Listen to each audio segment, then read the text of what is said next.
Não se sabe ao certo se o Estreito de Hormuz está aberto. Parece estranho, mas é verdade.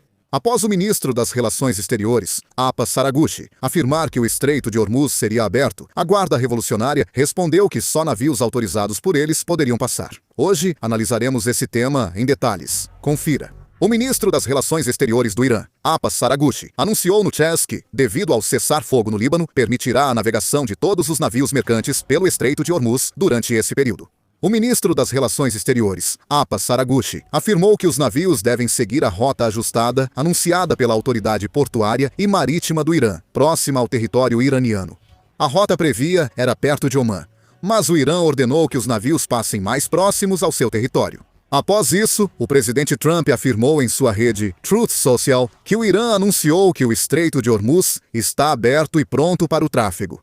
Com isso, surgiu a expectativa de abertura do Estreito de Hormuz. Felizmente, agora vários navios-tanque parecem transitar pelo local. Apesar de não ser como antes, ainda há bastante movimento, o que é um alívio.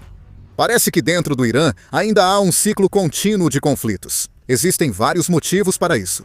Primeiramente, atualmente há sinais de divisão dentro do Irã. O ministro das Relações Exteriores do Irã, Abbas Araghchi, que faz parte do governo iraniano, declarou que o Estreito de Hormuz será aberto. No entanto, de acordo com relatos da Guarda Revolucionária Iraniana e da agência de notícias Fars, o ministro das Relações Exteriores tuitou inesperadamente sobre o Estreito de Hormuz. E com a postura nervosa e arrogante de Trump, a sociedade iraniana vive confusa. Ele expressou pesar por ter fornecido informações sem explicações suficientes. É meio estranho, não é? Isso significa que, atualmente, as declarações do governo iraniano e da Guarda Revolucionária Iraniana não estão unificadas. Além disso, a Guarda Revolucionária Iraniana também está protestando contra o governo iraniano, questionando por que o governo faz declarações unilaterais sem consultá-los. Mas, acima de tudo, o que isso significa? Depois disso, o que a Guarda Revolucionária Iraniana revelou foi ainda mais surpreendente. Segundo a agência de notícias Fars, apenas navios comerciais podem passar pelo Estreito de Hormuz. A passagem de navios de guerra está proibida. Os navios ou cargas não podem estar relacionados a países hostis e somente os navios designados pela Guarda Revolucionária poderão transitar. Isso não difere muito do que já ocorria. O mais perigoso agora é a fissura entre a Guarda Revolucionária Iraniana e o Ministério das Relações Exteriores do Irã. Aparenta ser um só país, mas mensagens distintas são transmitidas simultaneamente. Até mesmo dentro do próprio Ministério das Relações Exteriores do Irã, opiniões divergentes estão surgindo. O Ministério das Relações Exteriores declarou a abertura das águas e está enviando sinais de boa vontade à comunidade internacional. Mas a Guarda Revolucionária está enfatizando restrições de passagem e procedimentos de aprovação, aplicando critérios completamente diferentes. Isso mostra que a cadeia de comando não está unificada. A Marinha, barcos de patrulha e unidades de mísseis são controlados pela Guarda Revolucionária.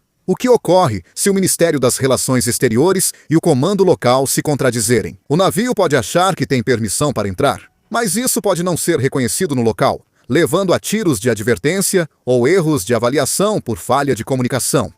Especialmente em situações de tensão, pequenos conflitos como esses podem rapidamente se transformar em confrontos militares. O problema mais grave é que ambos os lados acreditam que estão no controle.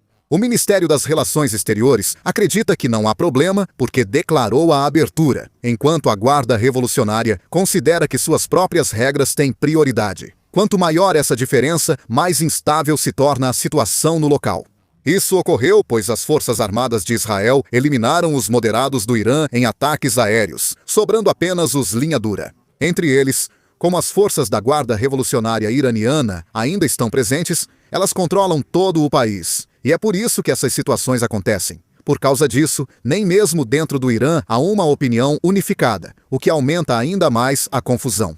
As declarações do presidente Trump dificultaram totalmente a abertura do Estreito de Hormuz. O presidente Trump disse que o Estreito de Hormuz está aberto e pronto para negócios e trânsito, mas o bloqueio naval ao Irã continuará até que as negociações estejam totalmente concluídas. Isso mostra a intenção de manter pressão até um acordo para encerrar a guerra. O Irã respondeu fortemente. O presidente do parlamento iraniano, Ghalibaf, avisou que se os Estados Unidos mantiverem o bloqueio naval, o Estreito de Hormuz ficará fechado. O presidente do parlamento iraniano, Ghalibaf, disse que se os Estados Unidos mantiverem o bloqueio naval ao Irã, o Estreito de Hormuz ficará fechado. Ele acrescentou que a passagem pela região marítima será feita seguindo rotas designadas e com a permissão do Irã, e que as decisões sobre a abertura ou fechamento da área marítima devem ser tomadas no local e não nas redes sociais. Ele refutou diretamente a fala do presidente Trump sobre o Estreito de Hormuz estar totalmente aberto. O presidente Trump frequentemente afirmava ter permitido ao Irã continuar o enriquecimento antes das negociações, ou que o Irã aceitou interromper seu programa nuclear de forma permanente. Mas Galibaf, presidente do parlamento, afirmou que o presidente dos Estados Unidos fez 7 afirmações em 1 hora, todas mentirosas. Ele afirmou que, com essas mentiras, não vencerão a guerra nem obterão resultados nas negociações. No final das contas, como ambos os lados continuam misturando verdades e mentiras, parece que a confusão entre o público e o mercado só aumenta. O mais importante é que, atualmente, o Estreito de Hormuz não está totalmente aberto. Nesse contexto, o presidente Donald Trump faz uma declaração bombástica que, na prática, mexe ao mesmo tempo com os rumos da guerra e da paz.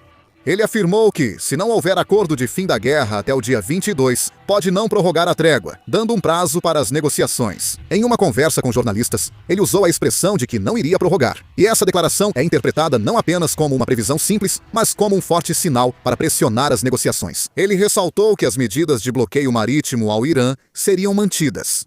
Isso significa que, mesmo durante as negociações, a pressão militar nunca será aliviada, e equivale a uma declaração de que manterá uma estrutura que pode levar imediatamente a uma ação militar em caso de fracasso das negociações. O ponto que merece ainda mais atenção é a declaração seguinte. O presidente Trump afirmou que, se o acordo falhar, pode ser preciso lançar bombas de novo, ressaltando que a opção militar permanece.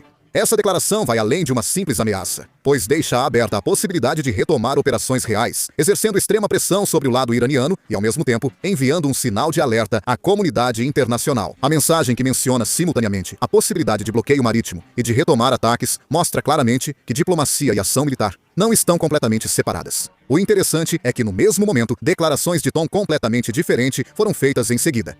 Ele afirmou, poucos minutos depois, que espera que um acordo seja alcançado em 1 ou 2 dias, demonstrando grande confiança na conclusão das negociações. Essa declaração teve uma direção completamente oposta à mensagem dura anterior. De um lado, fala-se em retomar bombardeios. Do outro, prevê-se acordo de paz imediato. Essas mensagens opostas são transmitidas simultaneamente.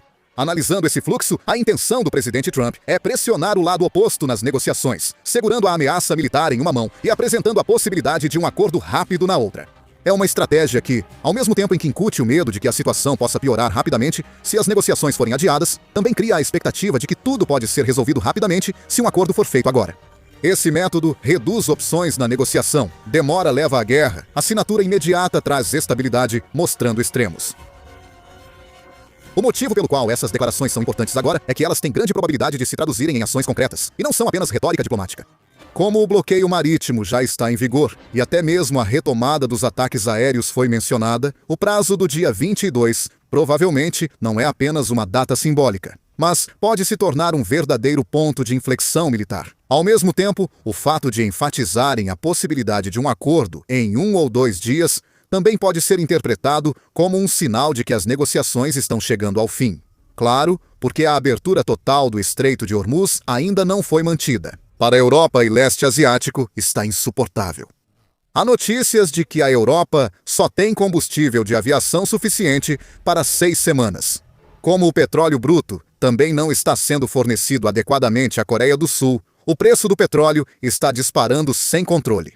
Por causa disso, Reino Unido e França anunciaram que vão liderar uma missão internacional defensiva para proteger o Estreito de Hormuz. Isso foi anunciado no dia 17.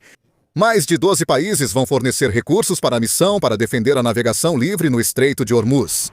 Representantes de cerca de 50 países e organizações internacionais da Europa, Ásia e Oriente Médio participaram da reunião.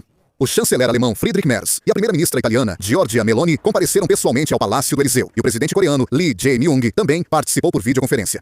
Na próxima semana, haverá reunião sobre o plano militar do Reino Unido e será divulgada a composição da missão internacional. Resultados sairão em breve. A missão internacional de Hormuz deve assumir tarefas defensivas, como escolta militar, garantir navegação segura após a guerra, remoção de minas e troca de informações. Claro, o presidente Trump criticou a OTAN, chamando-a de tigre de papel, zombando e dizendo que não precisava de ajuda e que ficassem de fora. Mas parece que o Reino Unido e a França estão determinados a seguir em frente com isso. O Estreito de Hormuz segue parcialmente fechado. Alguns navios passam, mas não há o fluxo intenso de antes. Centenas ou milhares de navios aguardam para cruzar o Estreito de Hormuz. Precisamos de uma solução rápida, mas Enquanto os lados só se concentram na queda de braço, os prejuízos recaem sobre nós. Como resolver isso? Realmente, acho que nunca vi uma situação tão sem solução assim. Mas, pelo lado positivo, o Estreito de Hormuz está parcialmente aberto agora. Então espera-se que em breve tenhamos boas notícias também para a Coreia. Espero sinceramente que essa situação seja resolvida rapidamente e que o preço do petróleo se estabilize.